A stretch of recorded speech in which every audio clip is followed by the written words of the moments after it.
नमस्कार, स्वागत है आप सभी का डीडी न्यूज के इस खास बुलेटिन एक्सप्रेस 100 में, जहां हम आपके लिए लेकर आते हैं राजनीति, मनोरंजन, देश दुनिया, खेल और व्यापार जगत की सभी बड़ी खबरों को एक्सप्रेस यानी फटाफट अंदाज में। मैं हूं रेशमा, तो देखिए खबरें तेज रफ्तार से। केंद्रीय कृषि और ग्रामीण विकास मंत्री शिवराज सिंह चौहान ने कहा कि पीएम मोदी के नेतृत्व में 25 करोड़ लोग गरीबी से बाहर आए। जी राम जी कानून पर प्रेस वार्ता कर केंद्रीय मंत्री शिवराज सिंह ने कांग्रेस पर भी निशाना साधा। केंद्रीय मंत्री शिवराज सिंह ने कहा कि विकसित जी राम जी कानून के 100 दिन की बजाय 125 दिन के काम की गारंटी मिल रही है। बीजेपी के राष्ट्रीय अध्यक्ष पद के लिए आज दोपहर नामांकन दाखिल किया जाएगा। बीजेपी के कार्यकारी अध्यक्ष नितिन नबीन की तरफ से बीजेपी के राष्ट्रीय अध्यक्ष के चुनाव के लिए नामांकन दाखिल होगा। जिन राज्यों में बीजेपी के संगठन की चुनाव प्रक्रिया पूरी हो गई है, ऐसे राज्यों से एक एक सेट बीजेपी के नए अध्यक्ष पद के लिए दाखिल किए जाएंगे। नितिन नबीन के अध्यक्ष पद के लिए प्रस्तावकों में पार्टी के शीर्ष नेता शामिल होंगे। बीजेपी के कार्यकारी अध्यक्ष नितिन नबीन की तरफ से बीजेपी के राष्ट्रीय अध्यक्ष के चुनाव के लिए नामांकन दाखिल होगा। इसे लेकर बिहार के उप मुख्यमंत्री सम्राट चौधरी ने कहा, यह बिहार के लिए खुशी की बात है और भाजपा के लिए भी एक ऐतिहासिक दिन है। वहीं बिहार के उप मुख्यमंत्री विजय कुमार सिन्हा ने कहा, भाजपा पूरी पारदर्शिता के साथ नए अध्यक्ष को चुनने की अपनी लोकतांत्रिक प्रक्रिया के जरिए पूरे देश और पूरी पार्टी को इस संदेश दे रही है कि युवा भारत के लिए एक युवा राष्ट्रीय अध्यक्ष बना रही है। जम्मू कश्मीर के किश्तवाड़ जिले के ऊपरी इलाकों में छिपे माने जा रहे आतंकवादियों का पता लगाने के लिए सुरक्षा बलों ने आज तलाशी अभियान फिर से शुरू कर दिया।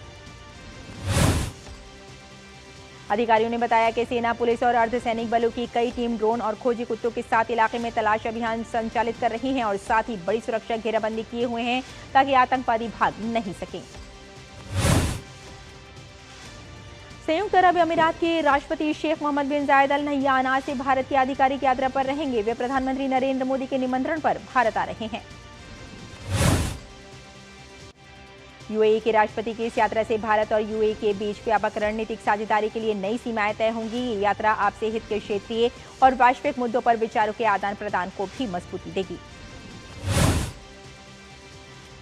भारत और यूएई एक दूसरे के शीर्ष व्यापार और निवेश भागीदारों में शामिल हैं। दोनों देशों के बीच दीर्घकालिक ऊर्जा आपूर्ति व्यवस्था समेत एक मजबूत ऊर्जा साझेदारी भी है। यूएई के प्रेसिडेंट की इस यात्रा से भारत और यूएई के व्यापारिक और रक्षा संबंध और मजबूत होंगे। उत्तर प्रदेश की राजधानी लखनऊ में चौथी बार पीठासीन अधिकारियों का अखिल भारतीय सम्मेलन आयोजित हो रहा है। 86वें अखिल भारतीय पीठासीन अधिकारी सम्मेलन में 28 राज्यों, 3 केंद्र शासित प्रदेशों की विधानसभाओं और 6 विधान परिषदों के पीठासीन अधिकारियों की सहभागिता होगी।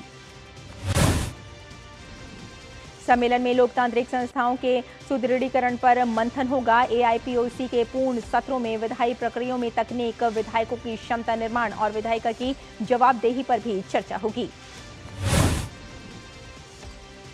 भाजपा नेता दिलीप घोष ने ममता सरकार पर फंड के उपयोग और विकास को लेकर सवाल उठाया। उन्होंने कहा कि केंद्र की ओर से पश्चिम बंगाल को अधिक फंड दिया है, लेकिन उसका कोई हिसाब नहीं है। रक्षा उत्पादन सचिव संजीव कुमार के नेतृत्व में 4 सदस्यों का एक भारतीय प्रतिनिधि मंडल आज से 21 जनवरी तक केन्या की आधिकारिक यात्रा पर। रक्षा उत्पादन सचिव संजीव कुमार आज नौरोबी में होने वाले तीसरे भारत केन्या डिफेंस एग्जीबिशन और सेमिनार में भारत के डिफेंस मैन्युफैक्चरिंग और एक्सपोर्ट इकोसिस्टम का प्रतिनिधित्व करेंगे, जिसे डिपार्टमेंट ऑफ डिफेंस प्रोडक्शन की ब्रांड इंडिया योजना के तहत आयोजित किया गया। भारत के पूर्व राष्ट्रपति रामनाथ कोविंद नई दिल्ली में डॉक्टर अंबेडकर इंटरनेशनल सेंटर में रिस्पॉन्सिबल नेशंस इंडेक्स की लॉन्चिंग इवेंट में शामिल होंगे। पोलैंड के उप प्रधानमंत्री और विदेश मंत्री रादोस्लाव सिकोर्स्की इस समय भारत के दौरे पर हैं। आज नई दिल्ली में विदेश मंत्री डॉक्टर एस जयशंकर से मुलाकात करेंगे। इस दौरान द्विपक्षीय हितों, रणनीतिक साझेदारी और संबंधों को और मजबूत बनाने पर चर्चा की संभावना। जयपुर में आयोजित साहित्य महोत्सव के दौरान सिकोर्स्की ने संकट में एक महाद्वीप, रूस, यूक्रेन और यूरोपीय कहानी शीर्षक वाले सत्र में भाग लिया। पोलैंड मध्य और पूर्वी यूरोप में भारत का सबसे बड़ा व्यापारिक और निवेश भागीदार है। अमेरिकी सीनेटर स्टीव डाइंस भारत के दौरे पर हैं। नई दिल्ली में डाइंस ने विदेश मंत्री एस जयशंकर से मुलाकात की। सोशल मीडिया पर पोस्ट में एस जयशंकर ने लिखा, इस मुलाकात के दौरान हम लोगों ने विस्तृत बातचीत की और भारत अमेरिका द्विपक्षीय संबंधों और उनके रणनीतिक महत्व पर खुलकर चर्चा की। संकट और प्राकृतिक आपदाओं के समय भारत की अग्रिम पंक्ति के योद्धा एनडीआरएफ ने आज अपने 20 वर्ष की समर्पित सेवा पूरी कर ली है और देश की सबसे विश्वसनीय आपदा प्रतिक्रिया शक्ति के रूप में मजबूती से खड़ा है। पीएम मोदी ने राष्ट्रीय आपदा प्रतिक्रिया बल के स्थापना दिवस पर एक्स पर लिखा कि हम स्थापना दिवस पर राष्ट्रीय आपदा प्रतिक्रिया बल के उन सभी पुरुषों और महिलाओं का दिल से आभार व्यक्त करते हैं जो संकट के क्षणों में अपने पेशेवर कार्य और सेवा के अपने दृढ़ संकल्प के साथ सबसे आगे रहते हैं। माघ मेला के दौरान प्रयागराज के संगम घाट पर श्रद्धालुओं की भारी भीड़ उमड़ रही है। सुबह ब्रह्मा मुहूर्त से श्रद्धालु आस्था की डुबकी लगाने के लिए संगम और अन्य स्नान घाटों पर पहुंचे हैं। 30 जनवरी से एक बार फिर बरेली से बांदीकुई तक चलने वाली पैसेंजर ट्रेन को शुरू किया जाएगा। रेलवे की ओर से यात्रियों को राहत देते हुए पैसेंजर ट्रेन और अमृत भारत एक्सप्रेस का परिचालन शुरू किया जा रहा है। दिल्ली पुलिस ने 26 जनवरी के दिन कर्तव्य पथ पर गणतंत्र दिवस समारोह को सुचारू और सुरक्षित रूप से संपन्न कराने के लिए बहुस्तरीय सुरक्षा योजना लागू की है। 77वें गणतंत्र दिवस समारोह को लेकर देश भर के हवाई अड्डों पर सुरक्षा व्यवस्था कड़ी कर दी गई है। इसी को ध्यान में रखते हुए एयरलाइन कंपनी इंडिगो ने यात्रियों के लिए एक ट्रैवल एडवाइजरी जारी की है। इंडिगो ने कहा है कि बढ़ी हुई सुरक्षा जांच के चलते एयरपोर्ट पर सुरक्षा प्रक्रियाओं में सामान्य से अधिक समय लग सकता है। एयरलाइन ने यात्रियों से अपील की है कि वे अतिरिक्त समय का ध्यान रखते हुए पहले से यात्रा की योजना बनाएं। देश में पहली बार भोपाल में आयोजित महाभारत समागम में रविवार की रात नृत्य नाटिका नेत्रपट उर्भंगम मोहेपिया का मंचन हुआ। महाभारत समागम 24 जनवरी तक जारी रहेगा। आज से 26 जनवरी तक भारतीय सेना, भारतीय नौसेना, भारतीय वायुसेना, भारतीय तटरक्षक बल और अन्य सीएपीएफ द्वारा वंदे मातरम थीम पर पैन इंडिया बैंड परफॉर्मेंस का आयोजन। त्रिपुरा के मुख्यमंत्री माणिक साह ने त्रिपुरा भवन का शिलान्यास किया। उन्होंने कहा, यहां छात्रों के लिए 6 कमरे बन रहे हैं, एक डॉर्मेट्री भी बन रही है, इससे लोगों को फायदा होगा। पश्चिम बंगाल में एक बार फिर महिला सुरक्षा की बदहाल तस्वीर सामने आई। राज्य के परुलिया सदर थाने से नाबालिग के साथ सामूहिक दुष्कर्म की एक और घटना हुई। पीड़िता के पिता ने अपनी शिकायत में बताया कि शनिवार दोपहर उनकी बेटी के घर से निकलने के बाद कुछ युवकों ने उसे जबरन पकड़ लिया और अपने साथ ले गए।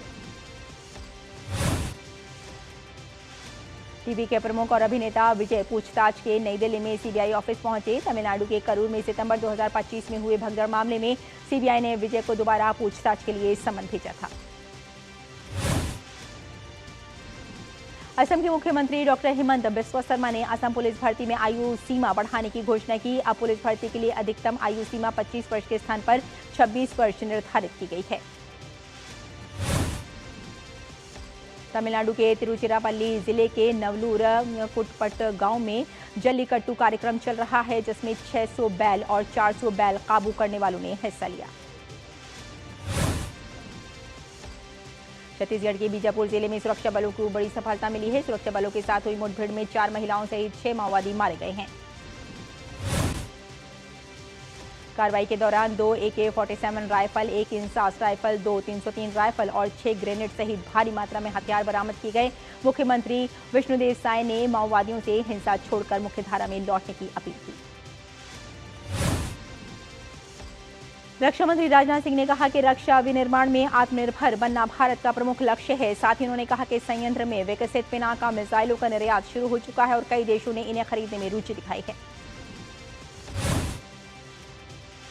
कौशल विकास और उद्यमशीलता मंत्रालय द्वारा आज से 22 जनवरी तक गुवाहाटी विश्वविद्यालय में इंडिया स्किल्स 2025-26 की पूर्वोत्तर क्षेत्रीय प्रतियोगिता का आयोजन।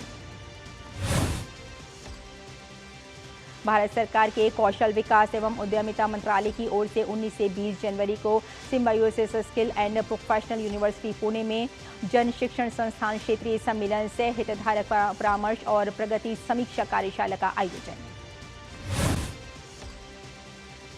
राजस्थान के सवाई माधोपुर में देश के पहले अमरूद महोत्सव का आयोजन किया गया। महोत्सव में अमरूद से बने जूस, चिप्स, बर्फी, लड्डू, शरबत, चटनी, अचार और डिहाइड्रेट अमरूद जैसे उत्पादों का प्रदर्शन किया जा रहा है।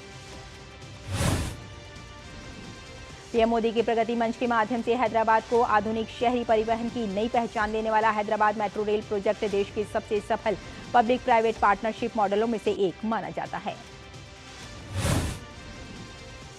प्रगति प्लेटफॉर्म के जरिए लंबित परियोजनाओं को नई गति मिली है। प्रगति समीक्षा बैठक से सोलन परमाणु 4 लेन परियोजना में आ रही रुकावटों को न केवल दूर किया गया बल्कि राज्य को बेहतर कनेक्टिविटी भी प्रदान की गई।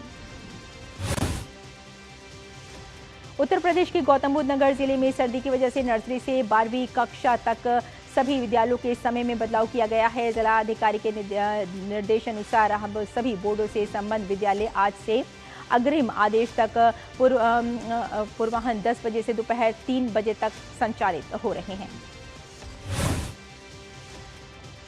उत्तर पश्चिम भारत में ठंड जारी है। मौसम विभाग ने उत्तर प्रदेश में अगले 2 दिनों के दौरान घना कोहरा छाए रहने की संभावना जताते हुए येलो अलर्ट जारी किया है।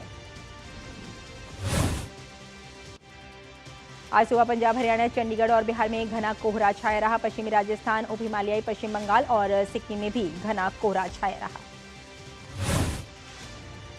मौसम विभाग ने हिमाचल प्रदेश और उड़ीसा में शीतलहर चलने की संभावना जताई है।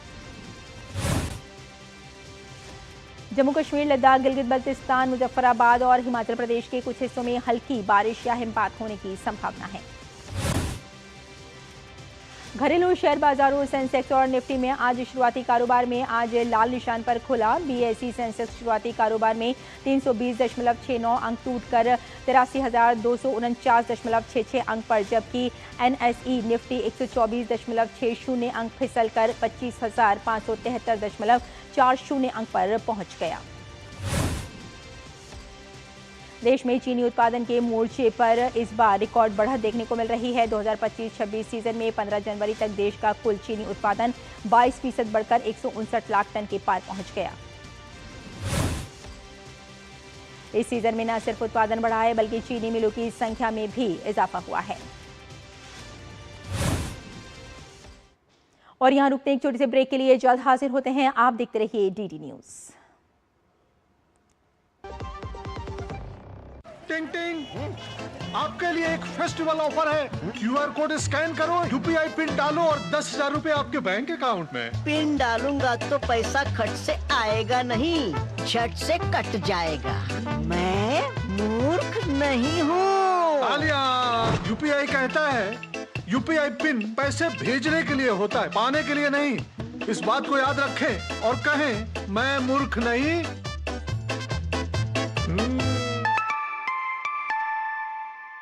जाइए, आप भी किसी का टेस्ट लीजिए। कुछ पल नहीं दिशा दिखाए, मंजिल नहीं फिर दूर, जब जब कुछ पल साथ बिताए। तुम्हारे साथ बिताए हुए पल मेरे साथ रहेंगे जिंदगी भर। LIC से मिले बीमे की रकम ने ही मेरे नए काम की शुरुआत को मुमकिन बनाया। कुछ पल का साथ बन जाता है जिंदगी भर का साथ। LIC, हर पल आपके साथ। जब धरती चीर कर निकलता है लोहे का पत्थर और मिलता है मोंगिया के जोश से, फिर तपता है, पिघलता है और बनता है फौलाद। अब होता है सरिया सारी खूबियों के साथ। मोंगिया स्टील, मजबूत देश का मजबूत सरिया। नफीस जी 45 साल की उम्र में हार्ट अटैक से अचानक चले गए। टर्म लाइफ इंश्योरेंस के पैसों से उनके बच्चों की पढ़ाई में सहारा मिलेगा। पॉलिसी बाजार ने क्लेम के वक्त फैमिली का पूरा साथ दिया। पॉलिसी बाजार पे 1 करोड़ का टर्म लाइफ इंश्योरेंस सिर्फ 400 रुपए महीने से शुरू। ब्रेक के बाद एक बार फिर आपका स्वागत। आइए आगे बढ़ते हैं। देश की शीर्ष 10 कंपनियों में से पिछले हफ्ते SBI, इन्फोसिस और ICICI बैंक के मार्केट कैप में 75,855.43 करोड़ रुपए की बढ़त देखने को मिली।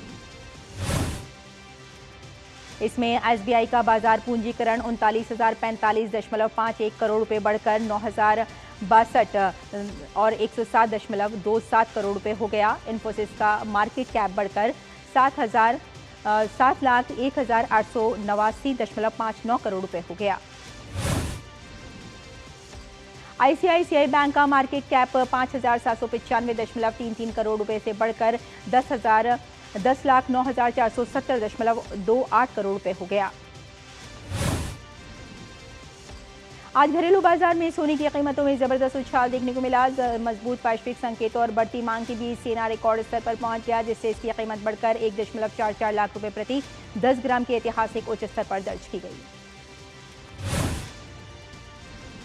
वहीं सप्ताह के पहले कारोबारी दिन चांदी की कीमतों ने वायदा बाजार में ऐतिहासिक छलांग लगाते हुए अब तक के सभी रिकॉर्ड तोड़ दिए।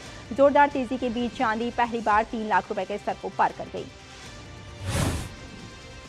अप्रैल से दिसंबर 2025 के दौरान भारत के निर्यात में लगातार बढ़ोतरी दर्ज की गई। ये प्रगति एक गतिशील वैश्विक व्यापार वातावरण के बीच स्थिरता को दिखाती है। मध्य पूर्व और उत्तर अफ्रीका के बाजारों में भारत के निर्यात ने स्थिर बढ़ोतरी दर्ज की। बीते दिसंबर में इलेक्ट्रॉनिक्स गुड्स निर्यात में 16.78% की बढ़ोतरी दर्ज की गई और ये $4.17 बिलियन रहा। इसी दौरान मीट, डेयरी और पोल्ट्री निर्यात में भी 30% से ज्यादा की वृद्धि दर्ज की गई। दवाओं के निर्यात में 5.65% की बढ़ोतरी दर्ज की गई। वहीं समुद्री उत्पाद निर्यात में 11.73% की उछाल आया। भारत में हाई स्पीड रेलवे ट्रैक की लंबाई बीते 11 वर्षों में दोगुनी से अधिक बढ़कर 84,244 किलोमीटर हो गई, जो कि 2014 में 31,445 किलोमीटर थी। ये बयान रेल मंत्रालय की ओर से रविवार को दिया गया, जिसमें बताया गया कि देश में कुल रेलवे ट्रैक नेटवर्क में हाई स्पीड ट्रैक की हिस्सेदारी बढ़कर 80% हो गई है, जो कि पहले 40% थी। सरकार का प्रोजेक्ट मॉनिटरिंग ग्रुप फिलहाल 78 लाख करोड़ रुपए से अधिक की लागत वाले 3,000 से ज्यादा प्रोजेक्ट की निगरानी कर रहा है। पीएम सेतु योजना के तहत देश भर में 1000 सरकारी औद्योगिक प्रशिक्षण संस्थानों यानी आईटीआई को आधुनिक बनाया जाएगा। इस पहल के तहत हब एंड स्पोक अप्रोच अपनाया जाएगा, जिसके तहत 200 आईटीआई को हब बनाया जाएगा, जहां उन्नत मशीनें, आधुनिक इमारतें और नई तकनीक से प्रशिक्षण दिया जाएगा। देश की विद्युत वितरण कंपनियां वित्त वर्ष 2024-25 में इन कंपनियों ने सामूहिक रूप से 2,701 करोड़ रुपए का मुनाफा दर्ज किया। केंद्रीय पृथ्वी विज्ञान राज्य मंत्री स्वतंत्र प्रभार डॉक्टर जितेंद्र सिंह ने रविवार को अंडमान सागर में भारत की पहली ओपन सी खुले समुद्र में समुद्री मछली पालन परियोजना को लॉन्च किया। ये देश की पहली पिंजरा आधारित समुद्री मछली पालन योजना है। इसके तहत सरकार की कोशिश मछुआरों को सशक्त करना है। ओडिशा सरकार ने वेदांता की सहायक कंपनी ईएसएल स्टील को 1,255.38 करोड़ रुपए का डिमांड नोटिस जारी किया। इसकी वजह राज्य में कंपनी को दी गई खाद्यान्न में न्यूनतम लक्ष्य से कम उत्पादन होना है। ये जानकारी कंपनी की ओर से रविवार को स्टॉक एक्सचेंज में दाखिल किए डिस्क्लोजर में दी गई। पाकिस्तान की कराची के एमए जिना रोड स्थित गुल प्लाजा में भीषण आग के बाद हालात बेहद गंभीर। देर रात 4 और शव मिलने से मृतकों की संख्या बढ़कर 10 हो गई। राहत बचाव अभियान जारी है। इस हादसे में करीब 58 से 60 लोग अब भी लापता बताए जा रहे हैं। राहत और बचाव कार्य लगातार जारी है। हालांकि इमारत की जर्जर हालत और घने धुएं के कारण अभियान में भारी मुश्किलें सामने आ रही हैं।